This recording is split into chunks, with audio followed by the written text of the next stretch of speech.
ஓம் ஸ்ரீ குருப்பியோ நம. ஸ்ரீ மகாபரிவாதனம் மகாபரிவாதனம் மகாபரிவாதனம். இன்னைக்கு தெய்வத்தின் குரல் பாகம் 4 அத்வைதம் என்ற தலைப்பில் பெரிவா சொல்கிறத மேலே வாசிக்கிறேன். இது பக்கம் 536 ஆரம்பிக்கிறது. ஆத்மானுபவமே அபயமோக்ஷம்.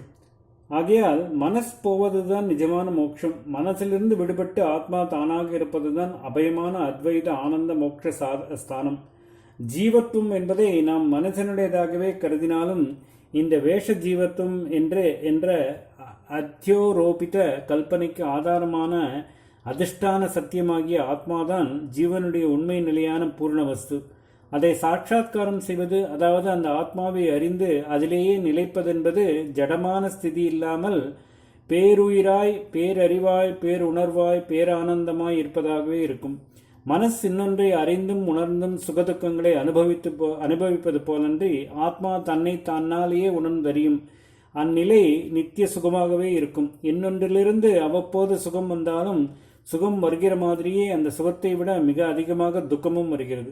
ஆத்மாவிலே இப்படி இருக்காது. பயத்தை துக்கத்தை கொடுக்கக்கூடியதான இன்னொன்று இல்லாததால் ஆத்மாவினுடைய கட்டற்ற நிலையின் தன்னியல்பான சுகம் துக்கங்களால் துண்டித்து போகாமல் சாஸ்வதமானதாக இருக்கும்.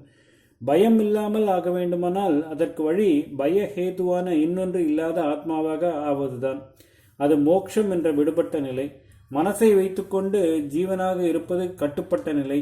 கட்டு என்பது நேரான மனசின் எண்ணங்களால் ஏற்படுவதோடு மட்டுமில்லாமல் அவற்றை பூர்த்தி செய்து கொள்வதற்காக சரீர இந்திரியாதிகளை கொண்டு செய்யும் காரியங்களாகவும் இருக்கின்றன. இந்த கர்ம பந்தத்தை தர்ம கர்மங்களாலேயே தளர்த்தி கொள்ள வேண்டும். கர்மத்தலை தளர்த்தும் தர்மம். ஒரு விறகு கட்டு இருந்து அதை சுற்றி போட்ட கயிற்றுக்கட்டு முடித்து அழுக்க முடியாமல் ஆனால் என்ன செய்வார்கள் தெரியுமா? கட்டு தளர்வதற்கு முதலில் கட்டிய கயிற்றை விட இறுக்கமாக அதை இன்னொரு கட்டு போட்ட மாதிரி சுற்றி நெருக்கி பிடித்துக் கொள்வார்கள். கட்டு போட்ட மாதிரி தானே ஒழிய முடிச்சு போட்டு கட்டியே விடமாட்டார்கள். இந்த இறுக்கத்தில் முதலில் முடிச்சு போட்டு கட்டின கட்டு லூஸ் ஆகிவிடும். அதை எடுத்து போட்டு விடலாம். அப்புறம் கட்டின மாதிரி ஆனால் கட்டியே விடாமல் சுற்றி இருக்கிற இன்னொரு கயிற்றும் எடுத்து விட்டால் விறகுகள் கட்டற்று விடுபட்டுவிடும். இந்த மாதிரி மனசின் கிருத்திரிமத்தில் பல தினசான காரியங்களால் மணிமுடிச்சாக கட்டு போட்டு கொண்டு சம்சார பந்தத்தில் கிடக்கிற நாமும் அதிலிருந்து விடுபட சாஸ்திர கர்மா என்ற கட்டு மாதிரி உள்ளதை போட்டுக்கொள்ள வேண்டும். கண்ணாபின்னா கட்டாக இல்லாமல் சாஸ்திர மூலமாக ரிஷிகள் ஒவ்வொருவருக்கும் ஸ்வதர்ம ரூபமாக அநேக காரியங்களை கொடுத்திருக்கிறார்கள். ரிஷிகளின் மூலமாக ஈஸ்வரனே போட்ட ரூல்கள் இவை. நம் சொந்த ஆசையின் மேலே கண்ணாபின்னா என்ற காரியங்கள் பண்ணி முடிச்சாக போட்டு கொண்டிருக்கிற கட்டு தளர்வதற்கு இந்த சுதர்ம கர்மக்கட்டு தான் உதவி புரிவது. இது அசல் கட்டு அல்ல. கட்டு மாதிரி நெரிக்கும். ஆனாலும் இதிலே நெறிப்படுவது நம்முடைய தப்பான ஆசைகள் தான். நம்மை நல்லதில் விடுவிப்பதற்கே இந்த நெறிப்பு.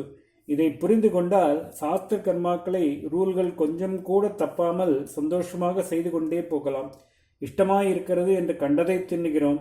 வியாதி வருகிறது என்றால் அப்பொழுது ஒட்ட கிடந்து கசப்பு மருந்து சாப்பிடத்தானே வேண்டும். இது கஷ்டமாயிருந்தாலும் கூட உடம்பு சரியாகணும் என்பதால் நாமே டாக்டரிடம் போய் இந்த கஷ்டத்தை கேட்டு வாங்கி கொள்ளத்தானே செய்கிறோம்.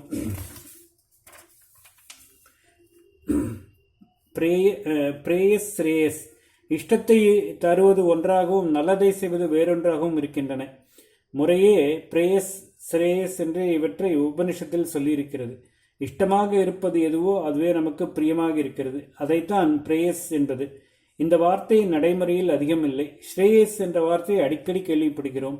உசந்த நன்மைகள் உண்டாக வேண்டும் என்று ஆசீர்வாதம் செய்யும்போது எல்லா ஸ்ரேயஸும் உண்டாகட்டும் என்கிறோம். எது உண்மையில் ஒரு உயிருக்கு நல்லதை தருவதோ அதுவே ஸ்ரேயஸ். பிரியம் என்பதிலிருந்தே பிரேயஸ், ஸ்ரீயம் என்பதிலிருந்தே ஸ்ரேயஸ், ஸ்ரீ என்பதிலிருந்தே ஸ்ரீயம் என்றால் ஸ்ரீ என்றால் லக்ஷ்மி, செல்வத்தின் தேவதை, மங்கள தேவதை என்பது எல்லாருக்கும் தெரியும்.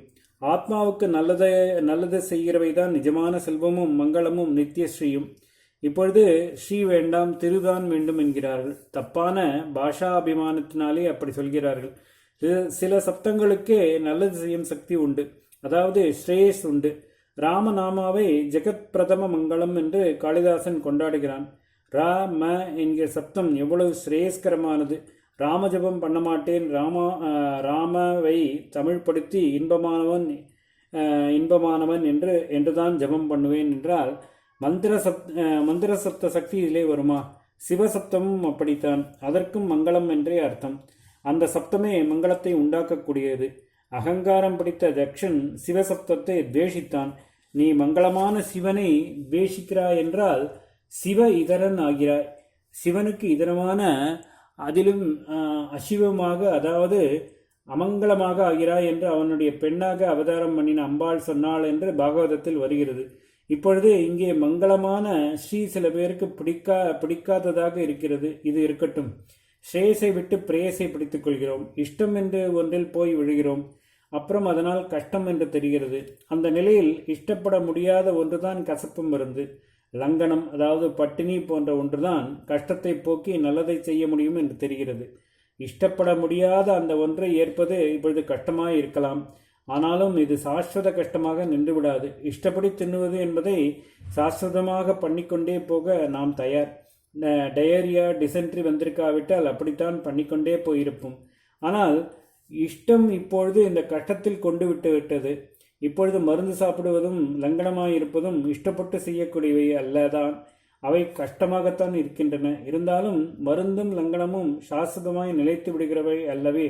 அதனால் மருந்து சாப்பிடுகிறோம், பட்டினி கிடக்கிறோம், பத்தியமாக சாப்பிடுகிறோம், உடம்பு சரியாக போகிறது. அப்புறம் முன்மாதிரியே மறுபடியும் இஷ்டப்படி தின்றால் உடம்புக்கு வரத்தான் வரும் என்று ஜாக்கிரதையாய் இருக்கிறோம். கண்டபடி தின்னாமல் கட்டுப்படுத்திக் கொள்கிறோம்.